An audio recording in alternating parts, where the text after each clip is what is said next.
c'est Nathalie. J'aime le thé bio et les tartines au beurre. Aujourd'hui, je suis ravie de te retrouver pour parler de respect. Dans la vie, je suis coach mental. J'accompagne les femmes en souffrance au travail à se reconnecter à leurs besoins et à leur énergie pour être resplendissantes dans leur vie professionnelle. Dans chaque espace, l'école, sa maison, un vlog, on associe toujours des règles à l'utilisation de chaque chose.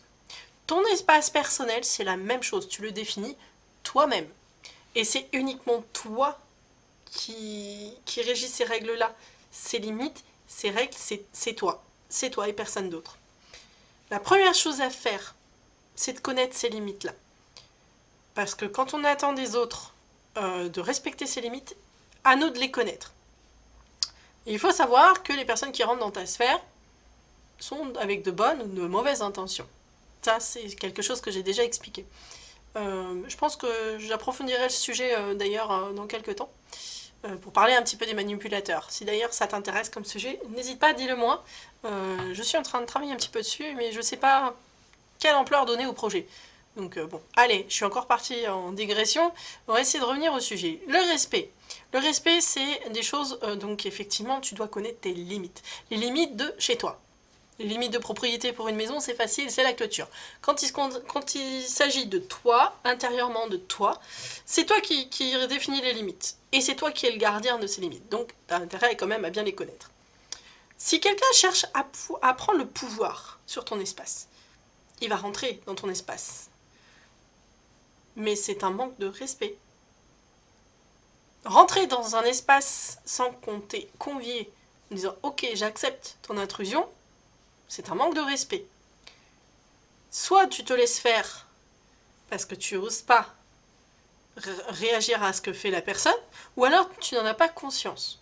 Donc si tu n'en as pas conscience, moi j'ai envie de te dire, tu n'as pas assez travaillé sur quelles sont tes limites. Voilà, c'est quelque chose, si tu n'as pas conscience d'une intrusion, c'est que tes limites elles sont peut-être un peu floues, et tu as peut-être besoin de travailler un petit peu pour mieux définir tes limites et les défendre. Dans le cas contraire, où que tu n'oses pas réagir à une personne qui rentre dans ton intimité, j'ai envie de dire ça, c'est ta limite, c'est ta propriété, c'est à toi, c'est intime. Il faut comprendre que ce n'est pas une rébellion contre quelque autorité ou une personne, mais simplement c'est de ne pas se laisser arnaquer et conserver les règles de chez toi. Donc quand tu oses pas, n'aie pas peur. Tu vas pas faire comme le chien qui grogne. C'est un petit peu l'image que j'ai en tête qui me vient, mais tu vas pas le mordre. Tu dis attention, tu arrives chez moi. Là, je suis pas d'accord.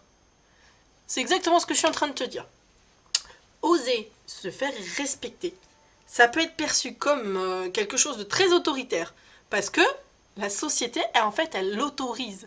Ces genres d'intrusion chez toi. Ça paraît normal, mais rappelle-toi une chose, c'est que c'est toi qui décides. Je vais te donner un exemple qui parle, je pense, bien. Quelle que soit la personne, que ce soit dans la partie professionnelle ou personnelle, ça s'applique partout. Quelqu'un qui te donne un conseil. Ah, je suis sûre que tu devrais faire ça, ça marcherait mieux. Tu l'as demandé le conseil? Non. Donc à ce moment-là, tu dis à la personne, merci, c'est gentil, seulement je t'ai pas demandé ton conseil. La personne va peut-être très mal le prendre, mais c'est justement parce que la société permet ce genre d'intrusion. Si j'ai besoin d'un conseil, je te le demanderai. Et j'ai envie de te dire, non seulement si tu as besoin d'un conseil, tu choisiras le moment et la personne à qui tu le demandes. Parce que la personne, elle peut très bien te donner un conseil, mais tu n'as peut-être pas besoin ou pas envie d'avoir le conseil de cette personne. Donc ça, c'est une limite à toi. Tu l'as peut-être, peut-être pas. En tout cas, voilà, je te donne un exemple. Personne, elle te donne son avis, mais tu t'en fous, tu lui as rien demandé. Bah, tu lui dis. L'idéal, tu es en train de rentrer chez moi en disant comment je dois faire chez moi, alors que je ne te demande rien du tout. Ça, c'est quelque chose qui illustre complètement oser, pas se rebeller, mais oser s'affirmer parce que, en fait, tu respectes simplement qui tu es et chez toi.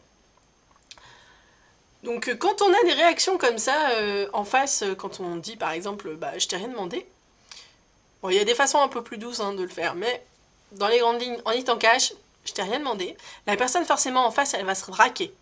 Parce que peut-être qu'elle te tendait la main gentiment. Oh là là, mais pourquoi tu dis ça? De toute façon, c'est vrai, tu dois tout savoir sur tout. Tu pourrais quand même écouter. La sagesse des anciens, etc.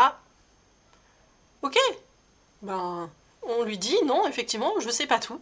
Seulement là, si j'ai besoin d'un conseil, je déciderai le bon moment et à la personne à qui je demande. C'est exactement ce que je te disais. Donc c'est juste, voilà, les personnes, elles sont pas habituées à ce qu'on les renvoie dans leur 22. Merci le rugby. Donc si on renvoie les gens dans leur 22 et qu'ils sont pas du tout habitués à ça, ils sont déstabilisés, et quand ils sont déstabilisés, ils reviennent de plus belle en se vengeant. Donc c'est exactement ce qui se passe. Donc on s'attend à ce genre de choses. Mais ta limite, elle a pas bougé, elle est toujours là. Oui, ok, tu me donnes ton avis, mais je te l'ai pas demandé. Donc elle va se vexer, elle va dire ah, tu sais tout, tatata, tatata. Bah oui, bah, si j'ai besoin d'un conseil, je te le demanderai. À un moment où moi je trouverais que ce soit opportun. Voilà. Donc ça c'est important de le comprendre parce que à ce moment-là, tu as tout de suite détecté en fait que les personnes étaient rentrées dans ta limite de propriété. Attention, quand on n'ose pas affirmer sa limite de propriété, il y a quelque chose derrière qui va être touché, c'est l'émotion. Alors attention à l'émotion. Pour moi, elle ne doit pas être la première à être impactée par cette intrusion chez toi. Parce que ce qui va se passer, c'est exactement la même réaction que la personne que tu as eue en face de toi quand tu parlais de la limite. Si tu parles à quelqu'un avec l'émotion, je pense qu'elle va être très très très désagréable pour la personne que tu as en face de toi. Voilà. Donc si l'émotion est touchée et que tu as envie de rugir, c'est que c'est ton émotion qui est touchée. Donc ça veut dire que ta limite, tu l'as déjà explosée et que la personne est rentrée gaiement chez toi. Donc il y a un travail à faire sur les limites de chez toi. Tout simplement. Il y a un deuxième point auquel je voulais te dire de faire bien attention, c'est les espaces de chacun. Je vais te donner un exemple parce que je pense que ça se reproduit avec beaucoup de choses dans la vie et beaucoup de gens se sentent offusqués ou dérangés. Ou... Voilà. Je vais te prendre l'exemple d'une femme voilée qui marche dans la rue. Donc ça arrive en France, on en voit souvent dans les rues des femmes qui portent le voile, intégral ou pas, ça c'est leur choix. Et souvent, oh là là, c'est intolérable, on voit même pas ses yeux, on voit... Ok, tu vois le genre de débat qu'on peut avoir et le genre de critique ou de réflexion qu'on peut avoir. Moi j'ai envie de te dire où s'arrête la limite de chacun. Toi, ta limite, tu les connais. La personne qui porte le voile, elle connaît ses limites également. Ou pas, peu importe. Ce que je veux dire par là, c'est que tu fais le choix, quand tu fais le choix de regarder cette personne qui marche dans la rue voilée, c'est ton choix. Et ton choix, il est intrusif parce qu'il rentre dans sa bulle à elle.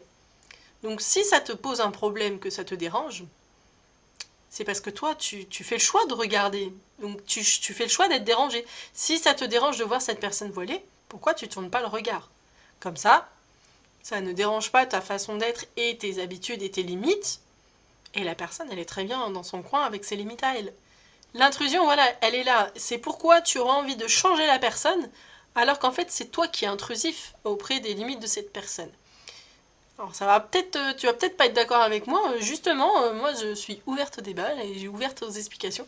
N'hésite pas à me laisser un commentaire si tu n'es pas d'accord avec ce que je suis en train de dire. Et on pourrait en discuter un petit peu plus profondément là-dessus. Voilà ce que j'avais envie de te dire sur le respect, et principalement le respect de toi. Si tu as besoin d'aide pour que je t'accompagne dans tes difficultés au travail, n'hésite pas, clique sous la vidéo.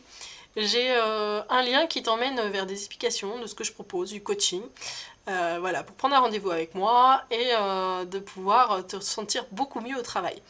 Si la vidéo t'a plu, n'hésite pas à la liker, n'hésite pas à t'abonner et à me laisser plein de commentaires, je serai super contente. A bientôt et en attendant, sois sage. Ciao ciao.